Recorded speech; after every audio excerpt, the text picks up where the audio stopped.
Welcome back. You are watching Daily Politics on Trust TV with me, Hamza Idris.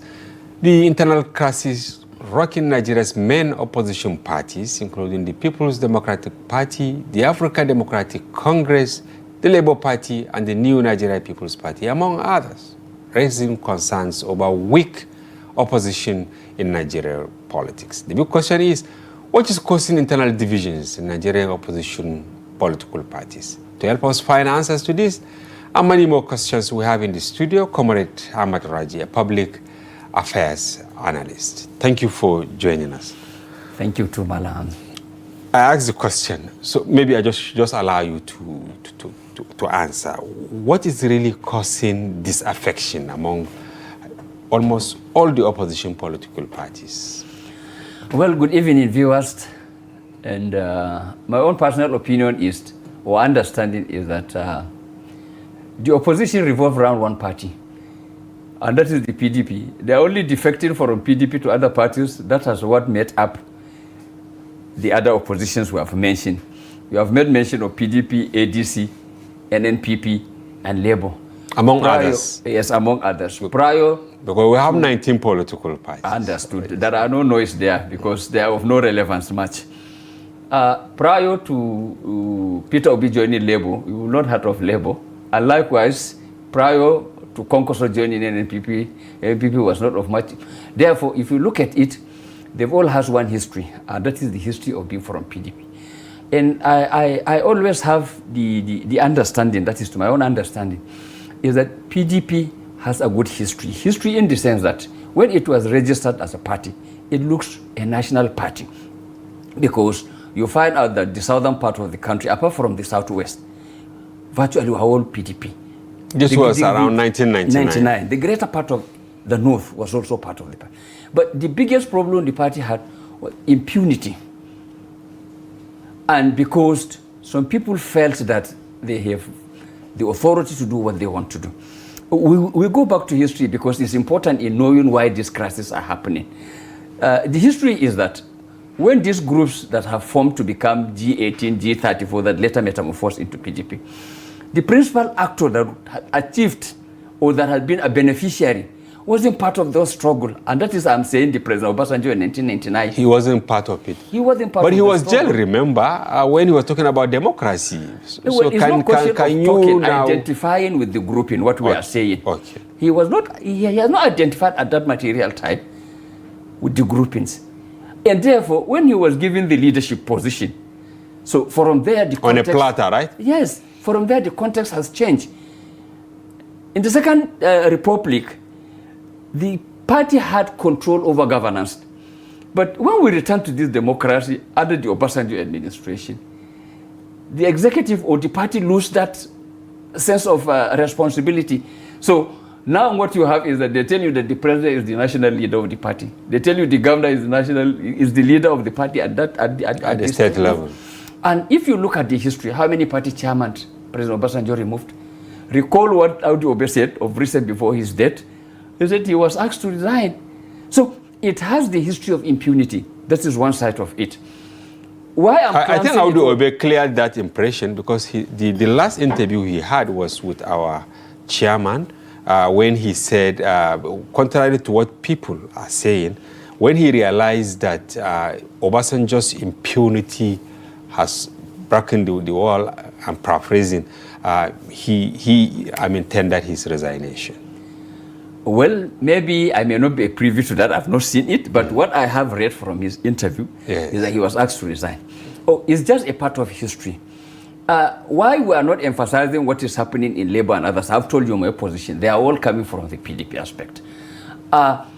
You look at it, apart from that aspect, is that the party has developed a culture of not rewarding loyalty. Why do I say this? In the context of PDP, if you take Sule Lamido, he had been a party member right from the word go, and he has remained in this party. If today you are having a sensibility of feeling that Sule Lamido will go to court, that means something is wrong. But you know, the guest we hosted before you came in said they had timelines of purchasing forms and all that. What stopped Lamido from respecting the timelines? Well, I am not saying specifically maybe his contest for the chairmanship. Okay. But what I am saying is, if you look at history, the trajectory, of course, of it, he is one of those people that you can ever identify with PDP, especially in the northern part of Nigeria. The Wike, some of them that are also saying this and that is the crisis behind it. When the party lost power in 2015, who was responsible in survival of the party? It was largely all of us who largely have the belief that it was Wike. And but is that a license for him to now? No. Okay. We're not assessing what either he has done or he has not done. I've said this. Okay.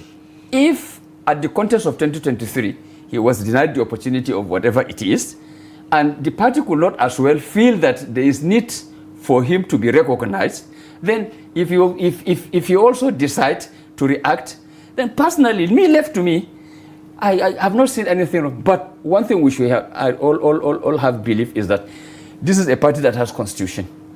So what is wrong in the executive or the party implementing the constitution of this party? Because you cannot go with your constitution and there's a breach of this constitution and the law code will tell you that it's not.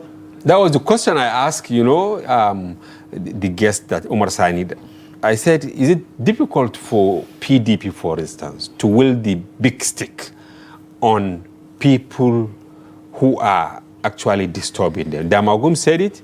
Even Umar Sani, he mentioned names, like the chairman of the party in Abia and then the one in Imo, the secretary of the party in the south, and then Wike.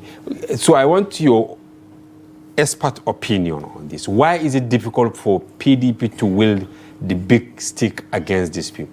It still boils down to that idea of not rewarding loyalty. Why do I say this? Because if somebody had been given an opportunity in the party, opportunity in the sense that he has been given an office, he has contested and won, and this person at the same time either take this party to court or either defected from the party, after a time he comes back and the party still recognizes him, another time he defects, he comes back, so he has become the alpha and omega. So these are the issues. It's not the question of whether they cannot come together. I have said a number of times, if you look at it, 50% of people, of defectors from, to ADC, you find that virtually a PDP. So what you have in ADC is virtually a representation of PDP in another form. And that is where I'm heading to now, because we will soon open the telephone line for our viewers to contribute.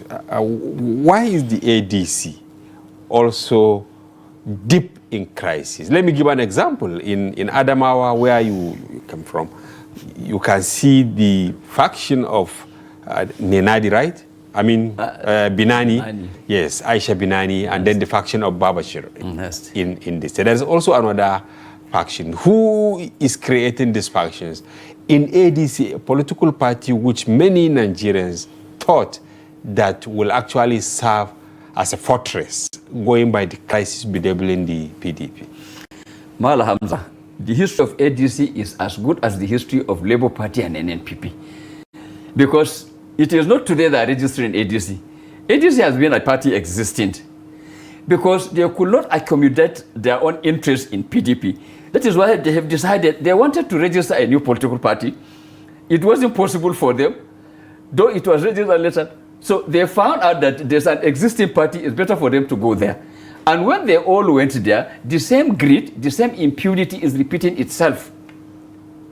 That is what is happening. So largely for somebody to say whether there's sponsorship or this or that, is that the party, one, the party must have a discipline. The party must reward loyalty. Then the party should also enforce its own constitutional. That's the only way. Now, if we move to Kaduna, I can see that, the executive expelled the deputy chairman. And by extension, they also expelled publicity secretary, the vice chairman on one, the treasurer, the financial secretary, and all that. And in turn, they too, are attacking those who actually asked them to leave. Mala Hamza, if you look at ADC in particularly, it's like a group of frustrated elements that have not found real comfort in where they are. They've decided, let us now shift best.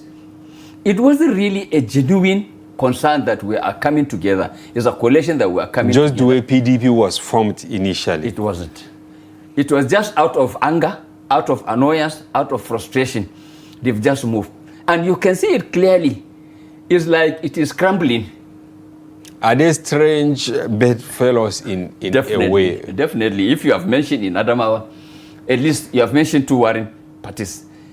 Warring in the sense that Babachir and the Benani group, they will never come together because they all have a different mission. Don't you think Atiku is strong enough to reconcile them? Even though up to now, he's yet to pick his membership card also. Well, I think as far as I'm concerned, and it is my own opinion, I think Atiku factor is also one of the major biggest problem of all the parties, especially the PDP and the ADC. I've just told you, Atiku was given a free ticket of vice president, free in the sense that he was not the only party member in the Northeast. This was in 1998. So then, before you finish this, the ADS tab, he has gone to court. It was his own effort that has registered ACN to be part of the APC today. So if he has not been able to accommodate the privilege, the opportunity being given to him by PDP, what do you expect he will do? And look at the trajectory of what he has done. He has left the party in 2007 and come back in 2011 to contest under the Northern umbrella. Then he left again to go and form APC and come back again. So if you are saying of a personality, as far as I'm concerned, it's high time for him to go and rest and thank God that he's been made known, he has been a vice president, he has contributed very well to the political development of Nigeria. But so long that so long that he participates actively, you will have these issues. All right, thank you, Raji. Viewers? But this is my opinion. Yes, it is now time for you to call using the telephone numbers that will be displayed on your screen. We have less than 5 minutes for you. Call, be brief, and let's have your take on how to end the protracted crisis bedeviling the opposition parties in Nigeria. Now, do you think these opposition parties, I mentioned just 3 or 4, that is PDP, ADC, Labour Party, NPP, and maybe ADP, do they have hope in any way? Because elections knocking on our doors now. Well, I'm not seeing it. I'm not seeing it in the sense that you have given somebody a mandate. And this person that you have given a mandate was not given to him in his own personal capacity. It was given to him on the ticket of the party. And after some few times, the man decided to defect. Apart from today's experience that we are seeing with the court ruling, then they have on Rep Gumi, for instance. Yes. So they have taken it for granted that I will use this as a vehicle and I can abandon the vehicle at any point in time. So for you to say the hope, I have not seen the hope because they have not decided to organize themselves. The opposition. Yes. It is when you organize yourself, you unite. All this cry that the APC is infiltrating them, doing them, is because of a weak position. It is they are speaking from... Thank you. Just a defeatist position. All right, let's take this caller and see what he will say. Hello, welcome to the program. Please, I'm a good listener of your program all the time. Reduce the volume of your TV set so that we can hear you. Okay. Yes. Okay, go ahead. I've done that. Okay, go ahead. Let's hear your take. Yes, go ahead. Okay. You see, the problem with the PDP is Atiku. Atiku caused that problem in PDP. And Atiku is repeating that problem in ADC. Allegedly. One person cannot come and monopolize the party. We're trying to create problems here and there. And I know that the PDP is a top party. Many of us like the PDP, but what is happening in PDP is very disheartening. Are you exonerating Wike, for instance? Because Umar, who came here... My problem with the PDP is that they don't want to discipline Wike. Even if I'm to be a politician and want to... We lost that call. Yes. Okay. Hello? Yes. it's like we have another caller who should be last before I give you 30 seconds maybe to wrap up. Hello? Hello? Okay, yes, who is on the line? Mr. Honorable Ahmed on the line. Okay, Ahmed, we have 30 seconds for you, please. All right, the man in question about... Reduce the volume set, the volume of your TV set. All right, thank you. Reduce the volume set. Okay, quickly go ahead, please. The man who we are guest. Yes. You see, saying that if God said Atiku referendum will not be, he has forgotten about God. Okay, he will answer your question. Atiku to go arrest. Okay, are you still with Atiku? No, Allah is with Atiku. Okay, thank you very much. All right. All right, Raji, he said you are precluding God in your calculation, even though it's a political program, right? I can't do that. Okay. I can't do that. So what are you saying? Because nobody knows what tomorrow holds. But it's just an opinion we are saying. Somebody has just said, my own is that... The first one, of course, you know, he aligned with you. I'm just giving an analysis. Nobody says nothing will not happen. Anything is possible with God, if it is God you are saying. But the feasibilities of what we are seeing on ground does not really show that there is that possibilities of Atiku's acceptance. So okay, now in a second or two, what do you think these political parties should do? Should they coalesce into a single force, look for a new person so that they can confront the APC, or we are doomed to have a one-party state? We will not have a one-party state because you have other parties. There's no crisis in Abga, even if it controls only one state.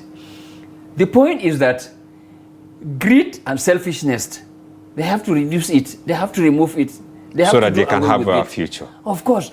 Because by the time you have decided, I always say, if you are saying there's a group that are destabilizing PDP, PDP is the biggest opposition you can ever have because they have governors, they have, all other parties don't have. So any. They can withstand the powers of detractors. If all of them can come back, instead of jumping and going to ADC, go to DC, if all of them will come back and start and say, okay, enough is enough, we will do away with those people. They will do it. They will do it. All right. Thank you very much, Comrade Raji Ahmed, for coming to our studio and for putting context to the crisis bedeviling all the opposition. We hope to have you some other time. Thank you very much. And viewers, that's a wrap on today's edition. Join us on Sunday for another interesting package of Sunday politics. From here, I am Hamza Idris. Good night.